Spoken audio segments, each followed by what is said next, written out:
지난 시간에 이어서 오늘도 기다림의 의미라고 하는 제목으로 말씀을 나누겠습니다. 하나님께서 모세를 시내산으로 이렇게 부르셨어요. 너는 올라오라. 그래서 올라갔습니다. 올라오라고 해서 올라갔는데 하나님을 만나질 못했습니다. 모세의 눈앞에 펼쳐진 것은 하나님이 아니라 짙은 안개였습니다. 오늘 본문 15절 말씀을 우리 한번 읽겠습니다. 시작. 모세가 모세가 산에 산에 오르매 오르매 구름이 구름이 산을 산을 가리며 가리며. 산 아래에서는 구름이 보이죠. 산에 구름이 쫙 내려와서 구름이 산을 덮고 있는, 하지만 정작 그 산 위에 올라가 있는 사람에게는 구름으로 인식되는 게 아니라 안개로 인식이 됩니다. 그러니 지금 모세는 하나님을 만나러 산에 올라갔는데 하나님을 만나는 게 아니라 안개를 만나고 있는 거죠. 그것도 그냥 안개가 아니라 매우 짙은 안개입니다. 여기에 구름이 산을 가린다라고 할 때 이 가린다라는 표현이 굉장히 짙은 상태를 의미합니다. 이러한 시간을 이제 보내는 겁니다. 안개가 자욱하고 하나님을 만나기 위해서 올라는 왔는데 하나님을 만날 수는 없고, 내일 하나님이 말씀하시려나? 모레 말씀하시려나? 내일은 또 말씀하시겠지. 이렇게 시간을 보내기를 6일을 보냈습니다. 자, 16절 말씀을 또 보겠습니다. 시작. 여호와의 여호와의 영광이 영광이 신의 산 산 위에 위에 머무르고 머무르고 구름이 구름이 엿새 엿새 동안 동안 산을 산을 가리더니 가리더니 일곱째 일곱째 날에 날에 여호와께서 여호와께서 구름 구름 가운데서 가운데서 모세를 모세를 부르시니라. 부르시니라. 우리는 성경을 이렇게 그냥 통 문장으로 읽어버렸기 때문에 모세가 산 위에서 하나님을 만나기 위해 필요한 시간이 일주일이라는 걸 알고 있습니다. 하지만 정작 모세는 산에 올라가서 이게 6일이 될지 7일이 될지 한 달이 될지 감을 잡을 수가 없는 겁니다. 매일매일 짙은 안개만 자욱한 것이죠. 도대체 하나님 만나러 올라오라고는 해서 올라왔는데 하나님 언제 저 만나 주실 거예요? 근데 답이 없습니다. 모세의 심정이 어땠을까요? 두려움? 내가 이러다가 하나님 못 만나면 어떡하지? 의심? 내가 하나님의 음성을 잘못 들었나? 올라오라고 안 했는데 내가 괜히 혼자 올라간다고 했다가 하나님 못 만나는 것 아닌가? 걱정, 불안, 분노. 하나님 왜 안 만나 주시는 거예요? 수치심, 죄책감. 짙은 안개가 내리쬐는 그 한복판에서 너무나 막막한 시간들을 보내고 있는 겁니다. 자, 그런데 그 시간들이 그냥 그저 그런 시간들이 아니라 오늘 본문에 보니까 모세가 지나고 있는 이 시간들 속에서 뭔가 하나님이 일하고 계시더라는 겁니다. 하나님이 무슨 일을 하고 계시냐면 모세가 백성들에게 가르칠 하나님의 율법과 계명을 돌판에 새기고 계셨다는 겁니다. 자, 오늘 본문이 시작되는 12절을 또 읽을게요. 시작. 여호와께서 여호와께서 모세에게 모세에게 이르시되 이르시되 너는 너는 산에 산에 올라 올라 내게로 내게로 와서 와서 거기 거기 있으라. 있으라. 내가 내가 그들을 그들을 가르치도록 가르치도록 내가 내가 율법과 율법과 계명을 계명을 친히 친히 기록한 기록한 돌판을 돌판을 내게 내게 주리라. 주리라. 기다림의 시간은 아무 의미 없이 주어진 시간이 아니에요. 나에게는 그 시간이 너무 지루하죠. 나에게는 이 시간이 너무 안 가요. 너무 더뎌요. 알 수가 없으니까요. 누가 6일이라고 말이라도 해주면 좋겠어요. 성경은 6일이라고 되어 있지만 당시 모세에게 어느 누구도, 하늘의 천사도 모세에게 6일만 기다리라고, 7일째가 되면 하나님이 만나 주실 거라고. 그러면 이 악물고 버티죠.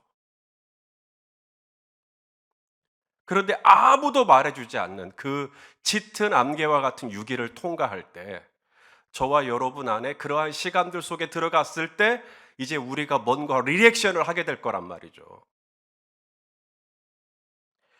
우리가 분명히 기억해야 할 것은 이것입니다. 따라서 합시다. 하나님은 뭔가 일하고 계십니다. 여러분 아멘 하실 수 있겠어요? 여보 이거 언제 끝나? 여보 우리 아들 언제 낳는 거야? 여보 이 사업은 언제쯤 풀리는 건데? 우리가 대답할 수 있는 것 딱 하나. 하나님은 지금도 일하고 계시는 줄로 믿습니다. 짙은 안개, 아무것도 안 보여요. 그런데 거기서 하나님은 뭔가 일하고 계신다. 이걸 신뢰하면 기다리고 인내하고 그 자리를 지킬 수가 있는데요. 그 신뢰가 무너지면 그 자리 버틸 재간이 없습니다.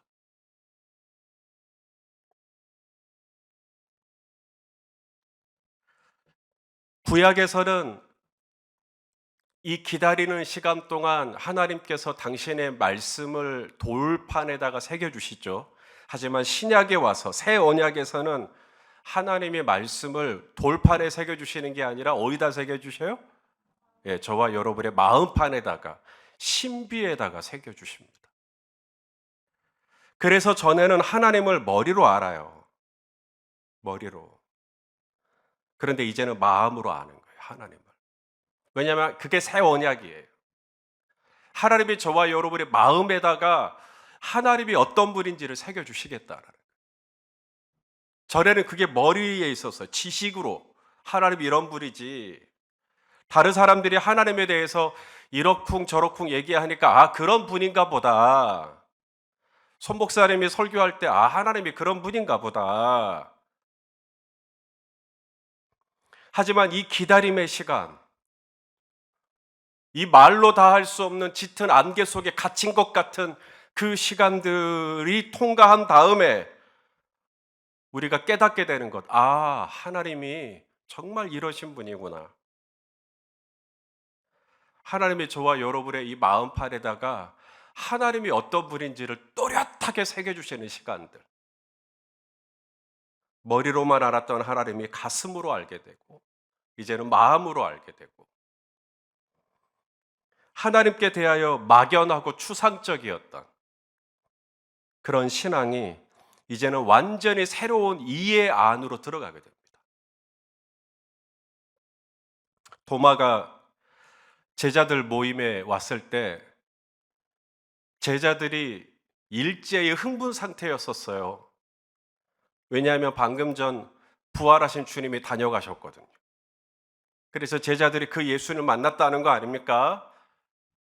죽은 줄 알았던 예수님이 다시 살아나셔서 제자들 앞에 나타나셨으니 제자들이 보통 정신이 아니었겠죠. 하지만 공교롭게 그 자리에 도마는 없었어요. 나중에 도마가 오니까 제자들이 난리가 난 건데 도마의 눈에는 이 제자들이 그냥 미친 것처럼 보입니다. 도마의 눈에는 제자들이 정신이 나간 것처럼 보여요. 헛소리를 하는 사람들처럼 보입니다. 집단적으로 무슨 환각 상태에 빠진 비이성적인 집단으로 보이는 것이죠. 맹목적이고 광신적인 그런 모습으로 보이는 겁니다. 아니, 사람이 죽었는데 어떻게 다시 살아나? 도마는 이해할 수가 없었어요. 받아들일 수가 없었습니다. 일주일이 지났죠. 예수님이 한 번 더 오셨습니다. 그리고 도마에게 당신의 손과 옆구리를 보여주셨어요.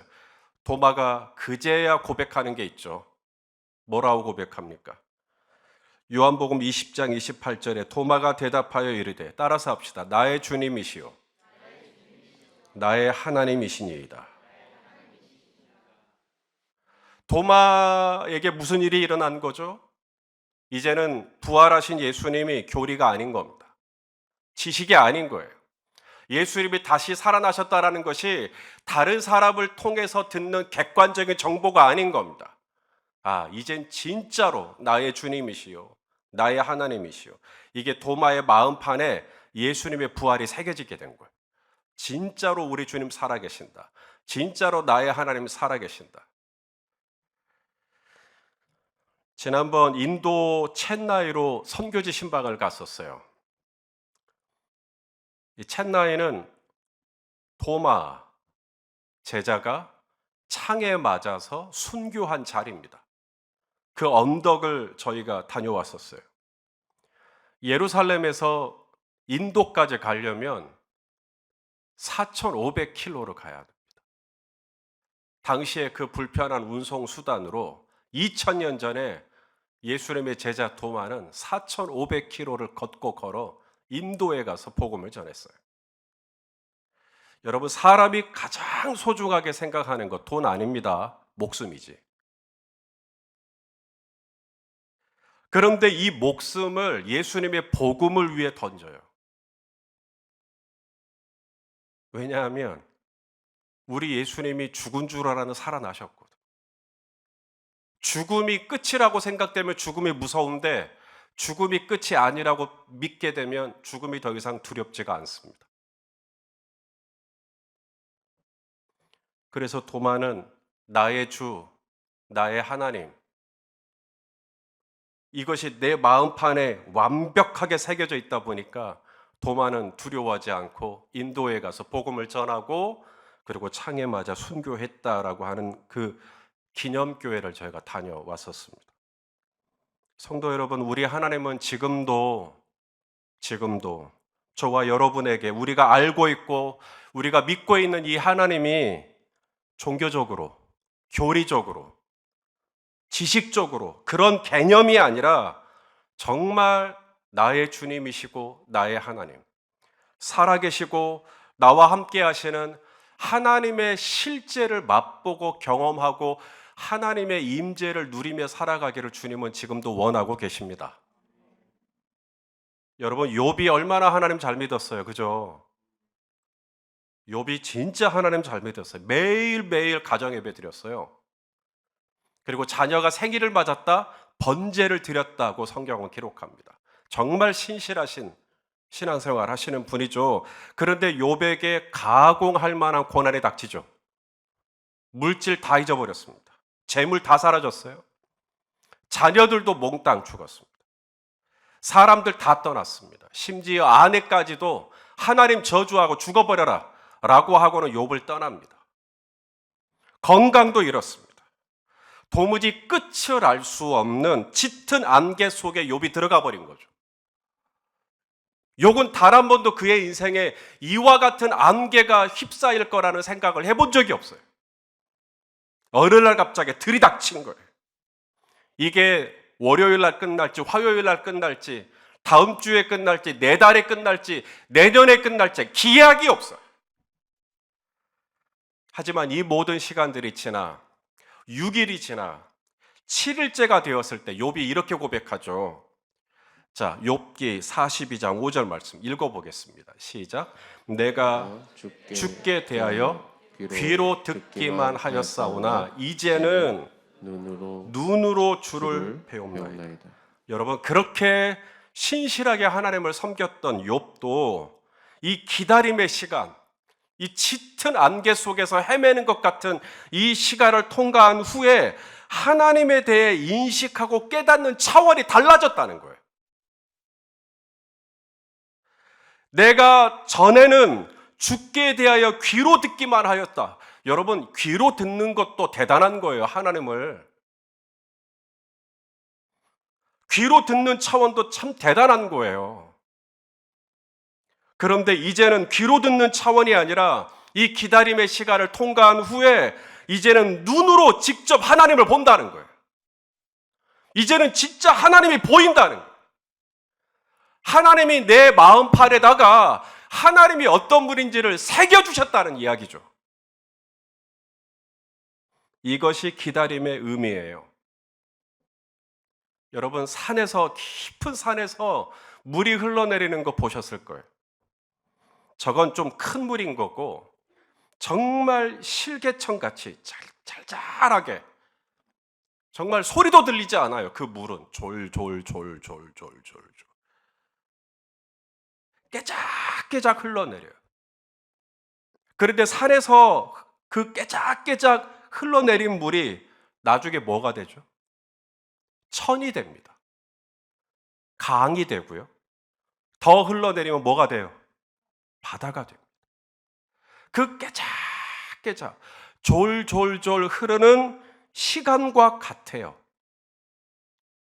아무런 역사도 일어나지 않을 것 같은 시간들, 귀 기울여 듣지 않으면 졸졸졸 흐르는 소리도 들리지 않는 그 시간, 아무 의미도 없는 시간 같고, 아무 소망이 없는 시간 같고, 아무런 일도 일어나지 않는 시간 같고, 그냥 캄캄한 동굴 속에 갇힌 것 같고, 그런데 산에서 흘러내리는 그 실개천 같은 물 속에서도 봄이 되면 개나리가 피고, 여름이 되면 장미가 피고, 가을이 되면 국화가 피고.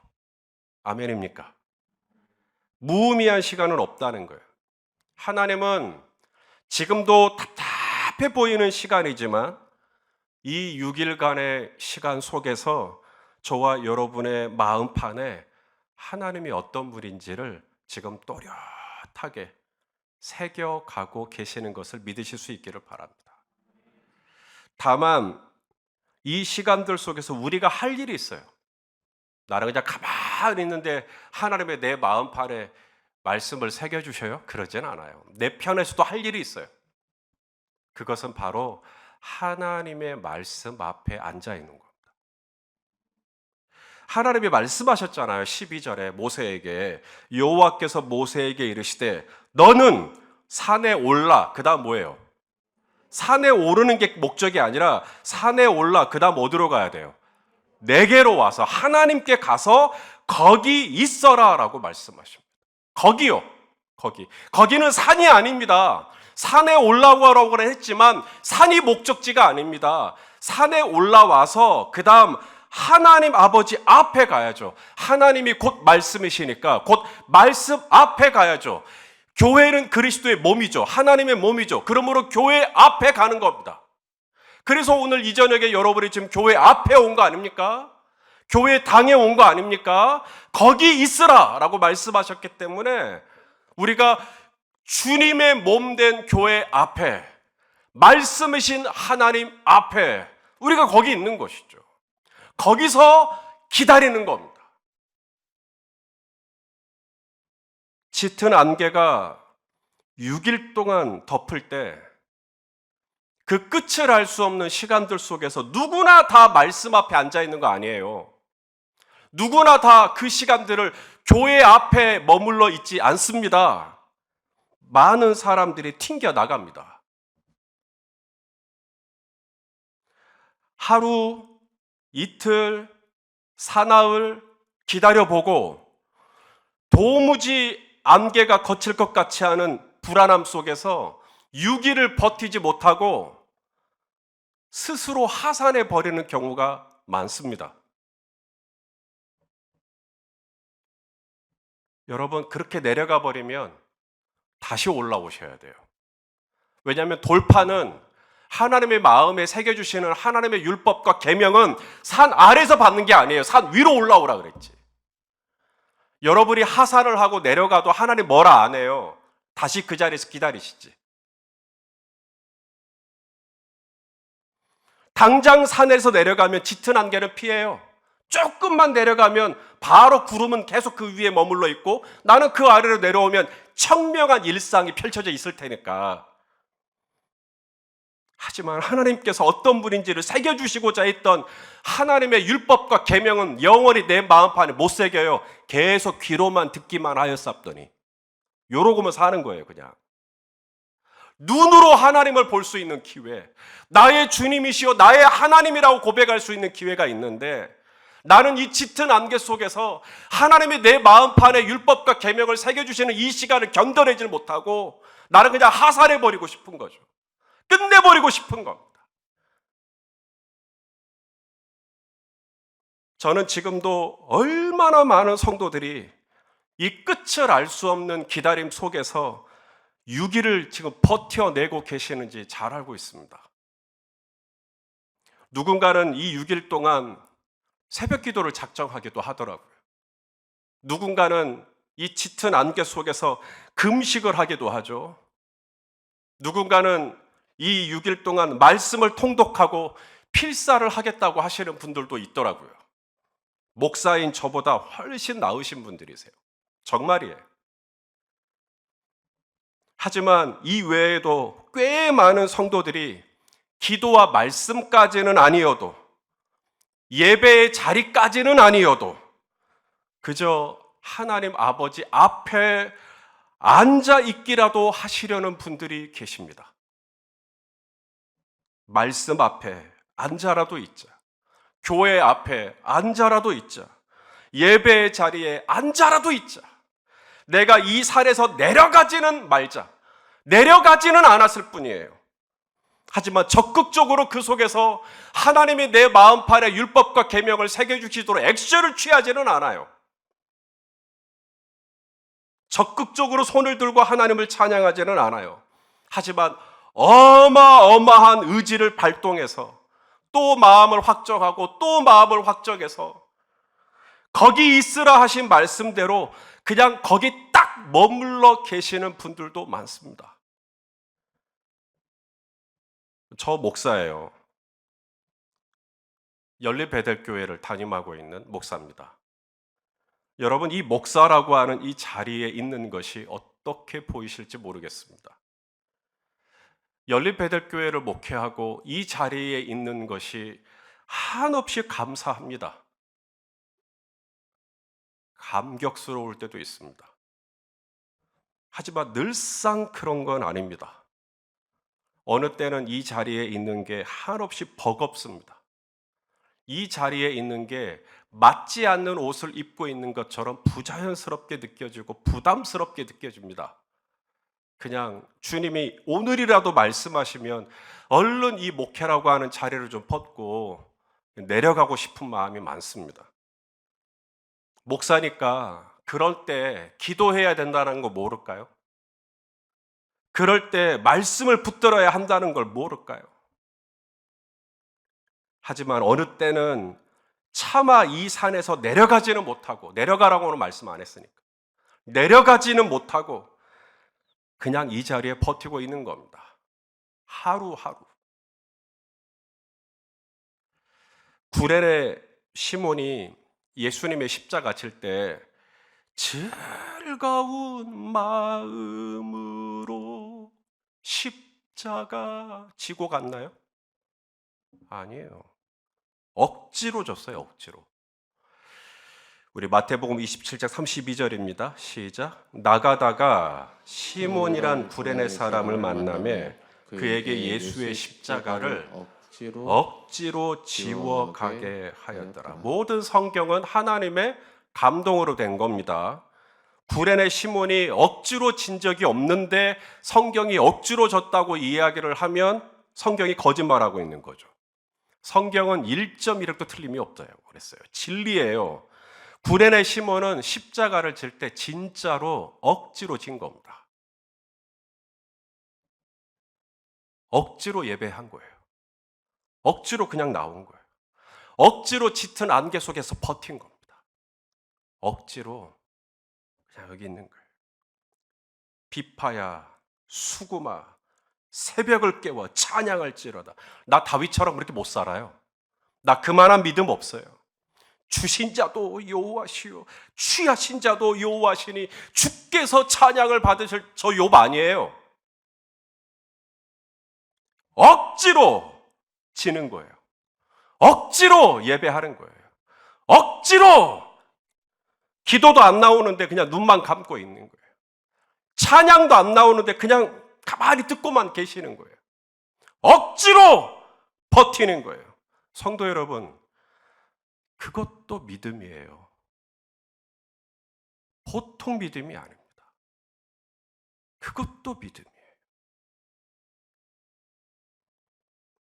구레네 시몬이 억지로 십자가를 졌지만 우리 주님은 구레네 시몬의 십자가를 받아주셨어요. 그리고 시몬의 가정을 축복하시죠.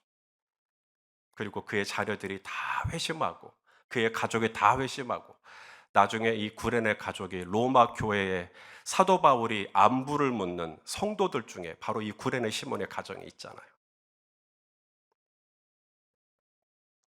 여러분, 산은 어디 안 가요?